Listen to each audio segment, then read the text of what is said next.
많죠. 이랑 이쁘게 다 해놓은 상태에서 수확을 기다리는 상황이니까 말로 표현할 수가 없죠.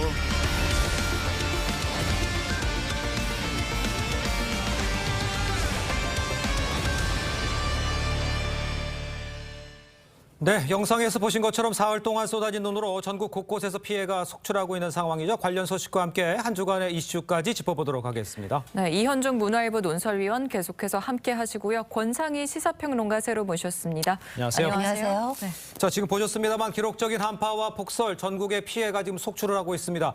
이제 본격적인 복구가 시작이 되고 있다고 하는데 피해 상황은 어떤지, 복구는 어떻게 이루어지고 있는지 좀 정리를 좀 해주시죠. 일단 다행스러운 것은 아직까지 이 폭설과 한파로 인한 인명 피해는 없는 점입니다. 네. 어제 오후 4시 기준으로 제주, 호남, 충남 상당히 많은 눈이 내렸잖아요. 그러니까요. 지금 대설특보가 어제 오후 4시 기준으로 모두 해제가 된 상태입니다. 네. 이 중대본에 따르면 관련해서 지금 시설물 붕괴 모두 380건이 발생을 했고요. 여기에는 정전, 동파 사고도 이어졌습니다.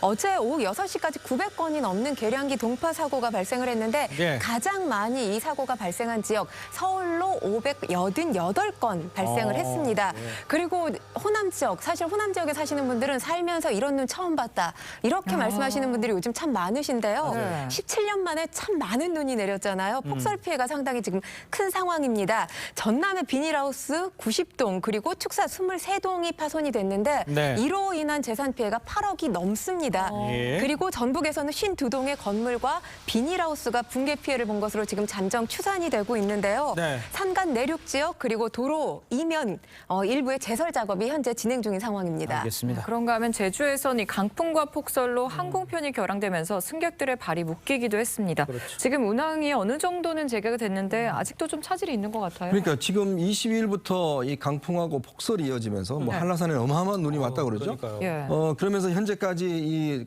결항된 항공기만 700편이라고 합니다. 아이고. 지금 현재 못 오고 있는 분들이 3만 명이 넘는다 그래요. 네. 그래서 일단 항공기를 부분적으로 이제 운항을 시작하는데 지난 22일부터 일단 지금 표를 발매하고 있기 때문에 예. 이게 지금 전체적으로 다 소화가 되려면 꽤 시간이 걸릴 것 같습니다. 예. 지금 그래서 지금 현재 이제 이 풀 가동을 하고 있고 이 항공편도 추가로 지금 19편을 추가로 일단 증설을 했는데 그래서 지금 저 김포공항이나 이런 데는 지금 시간을 더 늘렸고요. 예. 지하철 연장 운행도 하고 있는데 제가 SNS 등등을 보면 네네. 특히 제주도에 수학여행 같은 학생들이 꽤 있는 것 같아요. 그러니까요. 그러니까 이 단체로 집단적으로 이제 이렇게 되다 보니까 거주할 것도 마땅치 않고 네. 또 뭐 연말을 기해서 이제 가족끼리 이제 놀러 갔던 분들이라든지 예. 이런 분들이 지금 다 발이 묶이면서 굉장히 지금 어려운 상황에 처했지 않냐. 네. 특히 뭐 서울 같은 경우 한파 때문에 제가 이쪽 지역에서 오랫동안 했습니다만 중구가 체감 온도가 영하 20도였다는 거예요. 그 너무나 추운 게 되다 보니까 지금 뭐 미국 같은 경우는 영하 50도까지 내려갔다고 하니까요. 그러니까요. 어마어마한 추위가 온 것 같습니다. 그렇습니다. 그런데 이제 뭐 제설 작업도 하고 하는데 눈이 너무 많이 왔고 또 너무 춥다 보니까 도로를 잘 못하는 것 같아요. 정비를. 지금- 정부 대책이 궁금합니다. 관련해서 어제 윤 대통령께서 폭설 피해 상황과 관련한 보고를 받은 상황이에요. 그래서 피해 복구 지원 등을 지금 각 부처에 긴급 지시 내린 상황인데요. 예. 행안부, 농축산부 장관을 중심으로 해서 이번 대설 한파로 발생한 아까도 제가 피해 상황 말씀을 드렸지만 비닐하우스 붕괴와 관련된 예. 이 각종 시설물 피해에 대해서 신속하게 피해 조사 실시를 지금 지시 내린 상황이고요. 네. 그리고 지금 피해가 이렇게 많이 발생했기 때문에 뭐 재산 피해도 당연히 나올 수밖에 없는 상황이잖아요. 복구비 지원 등을 정부 차원에서 지원할 수 있는 방안 다각적으로 마련하라 이렇게 지시를 내린 상황입니다. 그렇군요. 네, 다음 이슈도 짚어보겠습니다. 예. 네, 정부가 실내 마스크 착용 의무를 착용 권고로 좀 단계적으로 완화하겠다고 밝혔는데 완화 기준이 어느 정도로 좀 되는 건지 설명을 좀 해주세요. 지금 사실 23일 날 발표된 내용을 말씀을 드리면 해제 시점에 대해서 못 박지는 않았습니다. 아, 그래요? 그렇지만 기준 4가지를 지금 제시를 했는데 네. 일단 첫 번째 기준은 주간 신규 확진자가 2주 연속으로 감소한 것이고요. 두 번째는 위중증 환자도 전주보다 줄어야 합니다. 세 번째 같은 경우는 중환자 병상에 여유가 있어야 되고요. 예. 네 번째는 고령층 계량 백신 접종률이 이 정부 당국이 지금 제시해 놓은 기준을 넘어서야 됩니다. 있습니다. 예. 이 4가지 기준 가운데서 2가지 이상의 지표가 충족이 될 경우에 1단계로 부분 해제를 하게 되는 거고요. 그리고 유행이 더 안정되게 되면 전면 해제한다는 것이 지금 방역 당국의 입장입니다. 하지만 부분 해제를 하더라도 의료기관이거나 약국 또 요양원 같이 이 감염 취약 시설을 포함한 이 사회복지시설 그리고 대중교통 시설을 이용할 때는 마스크 착용 의무화가 계속 진행될 전망입니다. 일단은 사실 추석 전에 마스크 벗고 싶은 분들 참 많으실 텐데요. 설 전이죠. 추석 전이 아니라 설 전을 기대하신 분들이 많으실 텐데요. 가능성을 완전히 배제할 수는 없지만 지금 쉽지는 않아 보입니다. 왜냐하면 지금 방역 당국이 브리핑한 내용을 기준으로 말씀을 드리면 1월 21일부터 24일 설 연휴 이후에는 마스크 의무를 권고로 전환할 수 있다고 보고 있습니다. 거기에는 이제 지금 한 가지 이유가 있는데 1월 중에 완만한 정점이 있을 것으로 예상된다라는 이 질병청의 브리핑 내용이 나왔거든요. 그렇기 때문에 설 전보다는 설 이후가 권고로 전환될 가능성이 커 보입니다. 알겠습니다. 자, 이뿐만 아니라 이제 확진자 격리 의무도 이제 완화될지 이게 관심인데 현행 7일에서 3일로. 그래 방역 당국의 입장은 어떤 겁니까? 3일로 바꾸는 건 지금 어떻습니까? 보통 우리가 7일 동안 이제 그 격리를 하잖아요. 너무 길어요? 저도 2번이나 7일 동안 해봤는데 이거 이제 지금 현재 의료진 같은 경우는 3일로 이제 하고 있습니다. 왜냐하면 이제 시급하기 때문에. 그렇죠. 근데 일단 이 뭐 여당이나 이런 데서는 3일로 이렇게 그 기준을 따라서 하자라고 하고 있지만 방역 당국은 안 된다. 7일 유지해야 된다라고 하고 있어요. 저도 매일같이 이제 검사를 해보니까 사실 한 4일 정도까지는 계속 빨간 줄이 나와요. 근데 이제 한 5일부터는 조금 흐려지더라고요.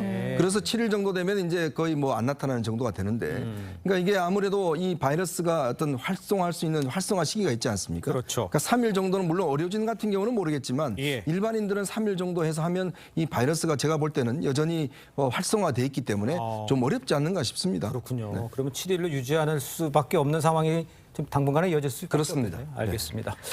자, 다음 이슈도 좀 살펴보도록 하겠습니다. 북한 해킹 조직이요. 태영호 의원실 비서관과 대통령 인수위 출입 기자를 사칭해서 국내 외교안보 전문가들에게 메일을 보내서 피싱 메일인 것으로 지금 들어가 났습니다.